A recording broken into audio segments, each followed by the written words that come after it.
উস্তাদ এক নম্বর قال رسول الله صلى الله عليه وسلم إنما الأعمال بالنيات وإنما لامرئ ما نوى فمن كانت هجرته إلى الله ورسوله فهجرته إلى الله ورسوله ومن كانت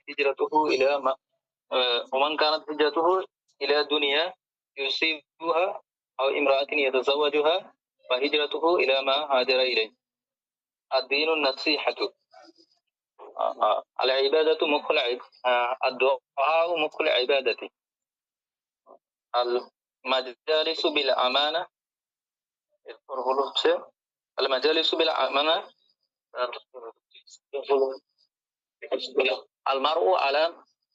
المرء مع من أحب ইসলামে হাঁটার মধ্যে আছি তো আপনি মধ্যে আচ্ছা মারউ আলা মান আহাব্বা তারপর হচ্ছে আল খামরু জুমাউল ইসমি এরপরে হচ্ছে আল খামরু জুমাউল ইসমি আল আনাতু মিনাল্লাহ ওয়াল উজলাতু মিনাশ শাইতান তারপর আল মুমিনু গিরুন কারীমুন ওয়াল ফাজিরু হাব্বুন লাঈমুন সে আযুলমু যুলমাতুন ইয়াউমাল কিয়ামাহ আল বাদিউ বিস সালামি বারিউম মিনাল কিবরি الدنيا سجن المؤمن وجنة الكافر الدنيا سجن المؤمن وجنة الكافر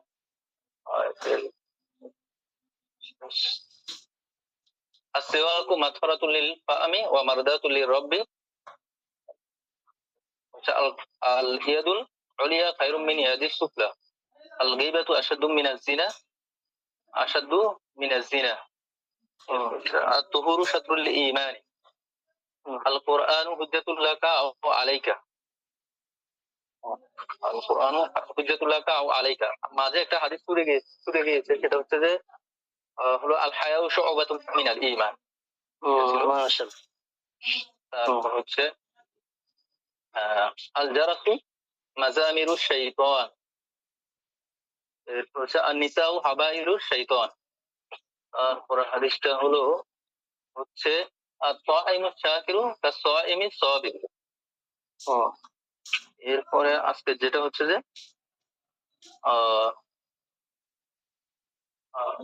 আত-তাইবু মিনাজ যামবি কামান লা যামবা লা এরপর হচ্ছে আল-ইকতিসাদু ফিন নাফাকাতি নিসফুল মাঈশাতি আরেকটা হচ্ছে যে নিসফুল মাঈশাতি না নিসফুল শব্দটা আছে আর একটা হচ্ছে আল التودد إلى الناس نصف العقل মনে হয় নাই وحسن السؤال نصف العلم মাশাআল্লাহ 23 পর্যন্ত ছিল বুঝতে পেরেছি মাশাআল্লাহ অনেক মাশাআল্লাহ জাযাকাল্লাহ সুন্দর হয়েছে মাশাআল্লাহ ঠিক আছে এখানে আরেকটা হাদিস ধরা হয়েছে বুঝতে পেরেছি ওয়াতাওয়াদ্দুদ এটা আরেকটা হাদিস নাকি ওয়াতাওয়াদ্দুদ ইলা নাস নিসফুল আকলি ঠিক আছে আল-ইকতিসাদু ফিন নাফাকাতি নিসফুল মাঈশাতি এই পর্যন্ত হয়েছে আপনাদের আল-ইকতিসাদু ফিল 23 তমটা হ্যাঁ বুঝতে পেরেছি পরে আত-তাইবু মিনাজ যামবি কামান লা যামবা এটাও হয়েছে আপনাদের জি হয়েছে জি এটা হয়েছে মাঝখানে আরেকটা হইলো আত-তাইবু মিনাজ যামবি কামান লা যামবা এটা হয়েছে ওয়াতাওয়াদ্দুদু ইলা নাসি নিসফুল আকল এটা হয়নি এটাও হয়েছে ঠিক আছে ওয়া হুসনুস সুআলি নিসফুল ইলমি এটা হয়নি নাকি এটা কত নাম্বার তো একসাথে ছিল ঠিক আছে সমস্যা নেই একটু বাড়তি দেওয়া হয়েছে আরেক জায়গায় ঠিক আছে তাহলে মাশাআল্লাহ এভাবে মুখস্থ রাখবেন দৈনিক যদি এভাবে শোনানো হয় তাহলে দেখবেন পড়া হয়ে যাবে ইনশাআল্লাহ জাযাকুমুল্লাহ। ভালো লাগলো আপনাদের পড়া শুনে, মাশাআল্লাহ। এভাবে ধারাবাহিকতা বজায় রাখতে হবে ইনশাআল্লাহ, হ্যাঁ? সবাই ইনশাআল্লাহ। তাহলে দেখবেন এক দুই দিন এবার মিস হইলে আবার ঝামেলা হয়ে যাবে পরে। পরে আবার এগুলো উঠাইতে আবার সমস্যা হবে। এজন্য দৈনন্দিন ইনশাআল্লাহ মুখস্থ রাখবেন ইনশাআল্লাহ সবাই। সবার কাছে আরজি থাকলো আপনাদের সবার কাছে। আল্লাহু আকবার। তাহলে আমরা নতুন সবকে চলে যাচ্ছি। বিসমিল্লাহির রহমানির রহিম। আল কাইয়িসু মান দানা নাফসাহু ওয়া আমিলা লিমা বা'দাল মাউত ওয়াল আজিজু মান আতবা'a এখানে আছে নাফসাহু হাওয়াহা ওয়া তামান্না আলা আল্লাহ। আল কাইয়িসু মান দানা নাফসাহু, জ্ঞানী সেই ব্যক্তি। আল কাইয়িসু মান দানা নাফসাহু, জ্ঞানী সেই ব্যক্তি যে নিজের নফসকে অনুগত করে নিয়েছে। দানা নাফসাহু, যে নিজের নফসে কি করে রেখেছে? অনুগত করে নিয়েছে। আল কাইয়িসু মান দানা নাফসাহু, জ্ঞানী ওই ব্যক্তি যে নিজের নফসকে অনুগত করে নিয়েছে।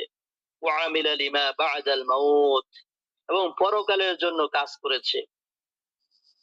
মৃত্যুর পর বা পরকালের জন্য কাজ করেছে। ওয়া আমিলা লিমা বা'দাল মাউত, এবং মৃত্যুর পরের জন্য কি করেছে? কাজ করেছে বা আমল করেছে, এটা বলতে পারেন। যে আল কাইয়িসু মান দানা নাফসাহু, ও জ্ঞানী ওই ব্যক্তি মান দানা নাফসাহু, যে নিজের নফসকে অনুগত করে নিয়েছে। দানা নাফসাহু, যে নিজের নফসকে কি করে নিয়েছে? অনুগত করে নিয়েছে।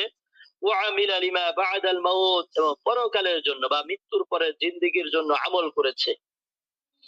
ওয়াল আজিজু মান আতবা'a হাওয়াহু, মান আতবা'a নাফসাহু হাওয়াহা, আর নির্বোধ ওই ব্যক্তি মান আতবা'a নাফসাহু হাওয়াহা, যে নিজের প্রবৃত্তি অনুসরণ করে। মান আতবা'a নাফসাহু হাওয়াহা, যে নিজের প্রবৃত্তি কি করে? অনুসরণ করে নেয়। ওয়া তামান্না আলা আল্লাহি, এবং আল্লাহর উপর আবার আশা করে। আল্লাহর উপর কি করে? আশা করে। বুঝতে পেরেছেন? আর নির্বোধ ওই ব্যক্তি যে নিজের প্রবৃত্তির অনুসরণ করে। ওয়া তামান্না আলা আল্লাহি, এবং আল্লাহর উপর বিভিন্ন আশা আকাঙ্ক্ষা করে। স্বপ্নে জান্নাত দেখবে। জি হ্যাঁ। আল কাইয়িসু মান দানা নাফসাহু, প্রকৃত বুদ্ধিমান ওই ব্যক্তি যে নিজের নফসকে নিয়ে চিন্তা করে বা নিজের নফসের অনুগত করে নিয়েছে। ওয়া আমিলা লিমা বা'দাল মাউত, এবং মৃত্যুর পরের জন্য আমল করে যায়। ওয়াল আজিজু মান আতবা'a নাফসাহু হাওয়াহা, আর নির্বোধ ওই ব্যক্তি যে নিজের নফসের অনুসরণ করে। ওয়া তামান্না আলা আল্লাহ, এবং আল্লাহর উপর আশা আকাঙ্ক্ষা করে নেয় বা আল্লাহর উপর আশা করে। আর পরবর্তী হাদিস, আল মুমিনু মা'লাফুন ওয়ালা খায়রা ফী মান লা ইয়া'লাফু ওয়ালা ইউ'লাফু। আল মুমিনু মা'লাফুন, মুমিন হলো, মুমিন ব্যক্তি হলো ভালোবাসার আধার। মা'লাফুনের বিভিন্ন অর্থ আছে, এখানে বলবেন ভালোবাসার আধার বা কেন্দ্রবিন্দু বলতে পারেন। আল মুমিনু মা'লাফুন, মুমিন ব্যক্তি হলো ভালোবাসার আধার। ওয়ালা খায়রা ফী মান লা ইয়া'লাফু ওয়ালা ইউ'লাফু, ওয়ালা খায়রা ফী মান ইয়া'লাফু, ফী মান লা ইয়া'লাফু, ওয়ালা খায়রা ফী মান লা ইয়া'লাফু, আর ওয়ালা খায়রা ফী মান লা ইয়া'লাফু এখান থেকে তরজমা করেন ফী মান লা ইয়া'লাফু, যে কাউকে মহব্বত করে না, যে ব্যক্তি অন্যকে ভালোবাসে না। ইমান লা ইয়ালাফু, লা ইয়ালাফু মানে যে অন্যকে ভালোবাসে না। ওয়ালা ইউলাফু, এবং অন্যরাও তাকে ভালোবাসে না। লা খায়রা, তার মাঝে কি নেই? কোনো কল্যাণ নেই।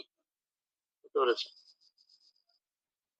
আবার বলছি, আল মুমিনু মা'লাফুন, মুমিন ব্যক্তি হলো ভালোবাসার আধার। ওয়ালা খায়রা ফী মান লা ইয়ালাফু ওয়ালা ইউলাফু, আর যে ব্যক্তি অন্যকে ভালোবাসে না এবং অন্যরাও তাকে ভালোবাসে না, তার মাঝে কোনো কল্যাণ নেই। বুঝতে পেরেছেন? আল মুমিনু মা'লাফুন, মানে মুমিন ব্যক্তি হলো ভালোবাসার আধার, মানে যার ভিতরে সব ভালোবাসাই আছে। বুঝতে পেরেছেন? আর ওয়ালা খায়রা ফী মান লা ইয়ালাফু ওয়ালা ইউলাফু, আর যে ব্যক্তি অন্যকে ভালোবাসে না, ওয়ালা ইউলাফু, এবং অন্যরাও তাকে ভালোবাসে না, মানে তাকেও ভালোবাসা হয় না বলতে অন্যরাও তাকে ভালোবাসে না, তার মাঝে কোনো কল্যাণ নেই। পরবর্তী হাদিস দেখেন, হাদিস 3টা দেওয়া হবে আজকে, বেশি না। আরেকটা হাদিস দিয়ে দিই, আল গিনাউ, হ্যাঁ, আল গিনাউ ইউমবিতুন নিফাকা ফিল কলবি كما ينبت الماء الزرع الغناء ينبت النفاق في القلب كما ينبت الماء الزرع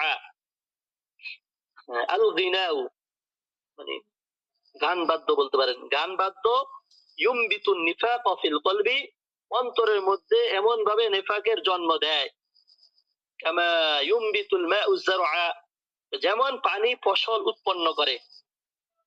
বুঝতে পেরেছেন? পানি যেভাবে কি করে ফসল উৎপন্ন করে, পানি আসলে জমিনে যেমন জমিন ইয়া হয়, তরুতাজা হয় এবং ফসল উৎপন্ন করে, তেমনি ভাবে গান বাজনা কি অন্তরের মধ্যে নিফাকির উৎপন্ন করে। আল্লাহু আকবার। তাহলে এই হাদিসগুলো থাকলো, আপনাদের বেশি দেওয়া হলো না। তাহলে আমরা প্রথম হাদিসের মধ্যে আমাদের আযাম্বু, এখানে আযাম্বু শব্দটা হলো এক বচন, বহু বচন, যুনুবুন। শুধু শব্দগুলোর অর্থ কয়েকটা বলে যাই, তারপরে আমরা অল্প কিছু আলোচনা আছে এখানে হাদিসের।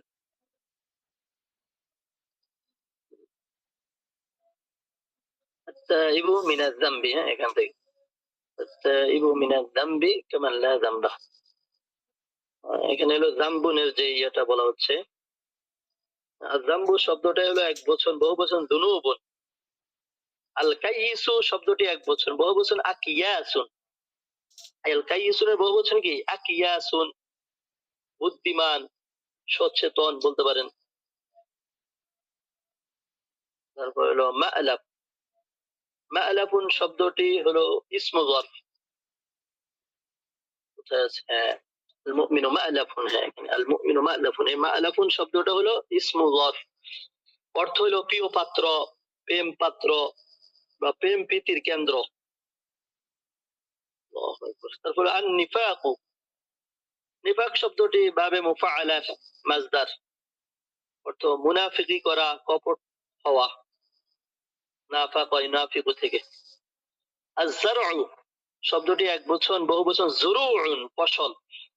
যারউন যুরুউন, যারউন যুরুউন, যারউন যুরুউন। আত-তুজ্জার শব্দটি বহু বচন, বহু বচন তাজিরুন, ব্যবসায়ী, তাজিরুন তুজ্জারুন। আল-আমিনু শব্দটি এক বচন, বহু বচন উমানাউ, বিশ্বস্ত। আমিনুনের বহু বচন কি উমানাউ, বিশ্বস্ত। আমিনুন উমানাউ, বিশ্বস্ত। আল্লাহু আকবার।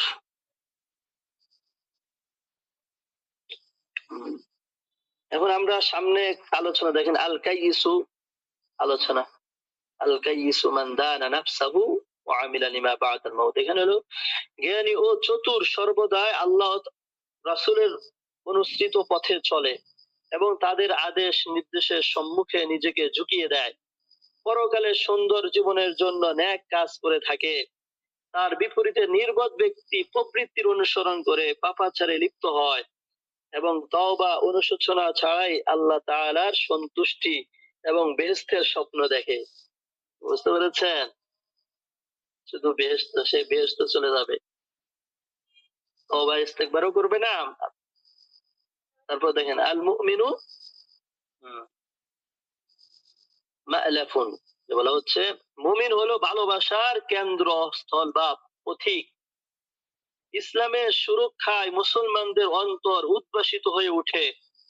তারা তা দ্বারা সামাজিক জীবনের সার্বিক নির্দেশনা পায়, আর এর মধ্যে তারা উজাড় করে দিতে পারে হৃদয়ের সমস্ত ভালোবাসা, প্রেম প্রীতি, অতি আপন করে নিতে পারে সর্বসাধারণকে। মুসলমানদের এই সুমহান আদর্শের উদ্বুদ্ধ হয়ে বহু বিধর্মী পর্যন্ত সঠিক পথের দিশা পেয়েছে। এই কারণে নবী করিম সাল্লাল্লাহু আলাইহি ওয়াসাল্লাম মুমিনদেরকে ভালোবাসার আধার হিসাবে আখ্যায়িত করেছেন। আর ভালোবাসা পেতে হলে প্রথমে মানুষকে ভালোবাসতে হবে। মানুষকে ভালোবাসার অর্থ তার সাথে সুসম্পর্ক বজায় রাখা, তার কল্যাণে সদা সর্বদাই নিজেকে নিয়োজিত রাখা, তাদের সুখ দুঃখের সমভাগী হওয়া। যার মধ্যে সমবেদনা বোধটুকু নেই, তাকে অন্য মানুষরা কখনো ভালোবাসতে পারে না। যে ব্যক্তি মানুষের ভালোবাসা থেকে বঞ্চিত, সে আল্লাহর ভালোবাসা থেকেও বঞ্চিত। আল্লাহর ভালোবাসা পাওয়ার পূর্ব শর্ত হলো মানুষের ভালোবাসা। অতএব যে আল্লাহর ভালোবাসা থেকে বঞ্চিত, তার মধ্যে কোনো কল্যাণ নিহিত থাকতে পারে না। বুঝতে পেরেছেন? মানে মিশুক প্রকৃতির আর কি না? হ্যাঁ জি হ্যাঁ, মানে তার অর্থাৎ সাথে মানুষের সাথে মিশা যায় সবার সাথে। এবং সে অন্যের সাথে মিশে, এরকম না হলে শুধু দাওয়াতে দেওয়া যাবে না। দাওয়াত দেওয়া যাবে না, তার কথা থেকে তো সবাই তাকে দেখলে তো দূরে সরবে। আল্লাহ রসুল সাল্লাল্লাহু আলাইহি ওয়াসাল্লাম যখন যে আসতো আল্লাহ রসুলের কাছে ইমান এনে ফেলতো, এই জন্য তো কাফের মুশরিকরা তার কাছে যাওয়াই বন্ধ করে দিত, যে তার কাছে যাওয়া যাবে না, সে জাদুকর। একটা আয়াত আছে না, ফাবিমা রাহমাতিন মিনাল্লাহি লিনতা লাহুম হ্যাঁ ফাবিমা গালিযান কলবি হ্যাঁ লানফাদু মিন হাওলিক। হ্যাঁ মাশাআল্লাহ। ফাবিমা রাহমাতিন মিনাল্লাহি লিনতা লাহুম, আল্লাহ তাআলার রহমতের কারণে আপনি তাদের সাথে কি করেছেন, লিনতা লাহুম, যে তাদের জন্য আপনি কি নরম হয়েছেন। ওয়ালাউ কুনতা ফাযযান গালিযাল কলবি, আর যদি আপনি রূঢ় হতেন, গালিযাল কলবি মানে আপনার অন্তর যদি থাকতো, অন্তরের মধ্যে মানে রূঢ়তা থাকতো, লানফাদ্দু মিন হাওলিক, তারা আপনার থেকে দূরে সরে যেত। বুঝতে পেরেছেন? আল্লাহু আকবার। তো আল্লাহ রাসূল সাল্লাল্লাহু আলাইহি সাল্লামের সিফাতগুলো আমাদের অন্তর আনতে হবে ইনশাআল্লাহ। কি বলেন? শুধু হাদিস পড়লে হবে? হাদিসের যে ভাব আছে, হাদিসের যে সারমর্ম আছে, শিক্ষা আছে, এটা নিজেদের মধ্যে নিয়ে আসবে ইনশাআল্লাহ সবাই। আল্লাহ আমাদের সবাইকে তৌফিক দান করুন। তারপর আল গিনা ও গান বাজনা বা বাদ্যযন্ত্র শ্রবণে অন্তরে সৃষ্টি হয় কপটতা, যদ্দরুন পুণ্যের কাজে অনীহা সৃষ্টি হয়। এজন্য গান বাজনাও শুনবো না আমরা। বুঝছেন? এখন হলো তাহকিক, কয়েকটা শব্দ নিয়ে আছে, শব্দের তাহকিক আছে এখানে। যেমন দানা, আল কাইয়িসু মান দানা নাফসাহু।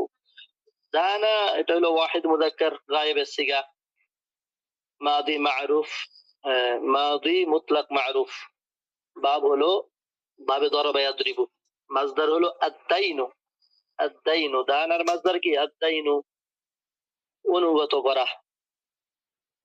আদ-দাইনু অর্থ কি করা? অনুগত করা। দানা ইয়াদিনু থেকে, বাবে দরাবা থেকে, দানা ইয়াদিনু, অনুগত করা। তারপর হলো আতবাআ, এটা হলো ওয়াহিদ মুযাক্কার গায়েব, জানা আছে। বাবুল ইফআল মাজদার। আল ইতবাউ, আল ইতবাউ, অনুগামী বানানো। আল ইতবাউ মানে কি? অনুগামী বানানো। আতবা ইউতবিউ থেকে, আল ইতবাউ অনুগামী বানানো, বাবুল ইফআলের মাজদার। তারপর হলো ইউমবিতু, ওয়াহিদ মুযাক্কার গায়েব, এটাও বাবুল ইফআলের মাজদার। আল ইমবাতু থেকে এসেছে। আল ইমবাতু, আল ইমবাতু, উৎপন্ন করা, জন্ম, জন্মানো। বুঝতে পেরেছেন? জন্ম দেওয়া, উৎপন্ন করা, এটাও হতে পারে। আল ইমবাতু, আল ইমবাতু, আম্বাতা ইউমবিতু থেকে। আল ইমবাতু, উৎপন্ন করা। আল ইমবাতু অর্থ কি করা? উৎপন্ন করা। তারপর হলো ইউহশারুনা, ইউহশারুন জমা মুযাক্কার গায়েব। ওই হাদিসটা আমরা পড়িনি, ইফশারুনা যেটা তুজ্জার, ওটা তো পড়াননি। ও এটা পড়ানো হয়। ঠিক আছে, তাহলে ওই পর্যন্ত হয়েছে। হ্যাঁ, আল গিনা ইউমবিতুন নিফাকা ফিল কলবি কামা ইউমবিতুল মাউ যারআ। ঠিক আছে, ঠিক আছে, তাহলে এ পর্যন্ত থাকুক। তাহলে ভালো করে সবাই মুখস্থ করবেন সবগুলো হাদিসগুলো। বুঝতে পেরেছেন? সময় দিতে হবে, সময় না দিলে হবে না। কয়েকদিন আগে আমরা কোরআনের তরজমা পড়েছি আলহামদুলিল্লাহ, এখন আল্লাহ রাসূলের হাদিস আলহামদুলিল্লাহ। আমাদের তো মূল উদ্দেশ্য, পড়ালেখা করার মূল উদ্দেশ্য তো এতটুকু থাকে, যাতে আমরা কি কোরআন এবং হাদিস বুঝতে পারি। কি বলেন? জি। এখন ছোট ছোট হাদিসগুলো নিয়ে এসেছে আমাদের জন্য।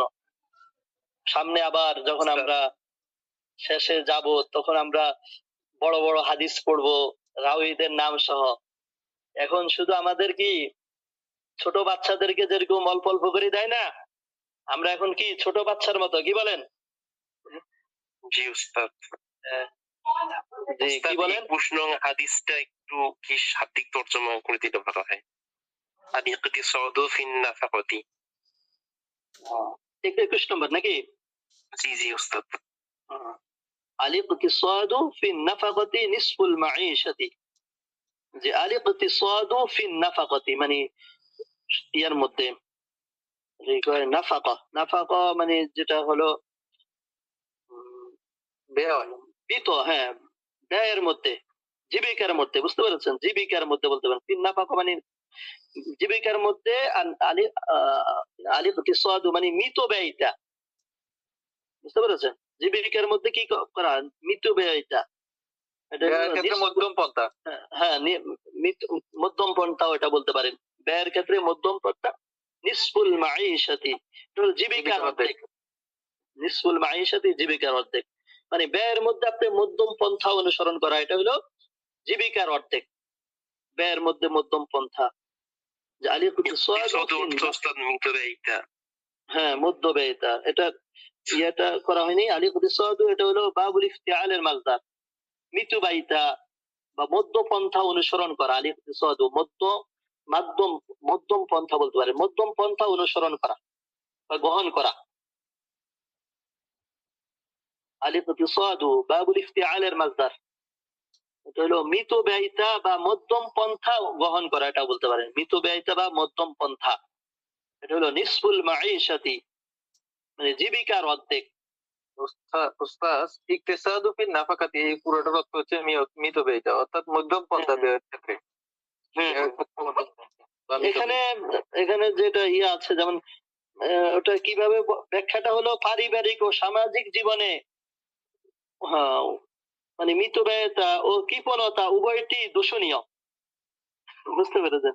মানুষ অপব্যয়ের কারণে অল্প দিনেই গরিব হয়ে যায় এবং কৃপণতার কারণে মানুষের কাছে হেয় ও নিন্দনীয় হয়। তাই মধ্যম পন্থা অবলম্বন করাই উত্তম, বুঝতে পেরেছেন? মধ্যম পন্থা অবলম্বন করলে আপনাকে দোষারোপ করা যাবে না। এজন্য জীবিকার ক্ষেত্রে কি মৃত ব্যয়িতা করতে পারেন বা মধ্যম পন্থা অনুসরণ করা, এটা হলো নিসফুল মাঈশা, জীবিকার অর্ধেক। বুঝতে পেরেছেন?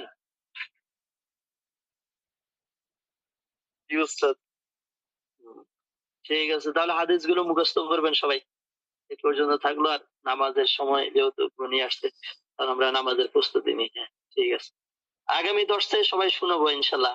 আগামীকাল কি দর্শ আছে? আগামীকাল তো বুধবার। ও, একদিন গ্যাপ আছে, তাহলে একদিনে এ পর্যন্ত পুরোটা ক্লিয়ার করে ফেলবেন যাদের এখনো মুখস্থ হয়নি। ঠিক আছে, জাযাকুমুল্লাহ। আহমিদ ভাই এটা পিডিএফ বানিয়ে দিয়েছেন, মাশাআল্লাহ, অনেক সুন্দর হয়েছে। আমাদের এটা ব্যবসার উদ্দেশ্য থাকলে এগুলো না জায়েজ, বুঝতে পেরেছেন? এটা তো আমাদের কোনো ব্যবসার উদ্দেশ্য না, এলেমের ইয়েতে এটা সমস্যা নাই। কারো লাগলে ওনাদেরকেও দিতে পারেন পিডিএফটা, কারো যদি লাগে। ঠিক আছে, জাযাকুমুল্লাহ। সুবহানাকাল্লাহুম্মা ওয়া বিহামদিকা আশহাদু আল্লা ইলাহা ইল্লা আনতা আস্তাগফিরুকা ওয়া আতুবু ইলাইক।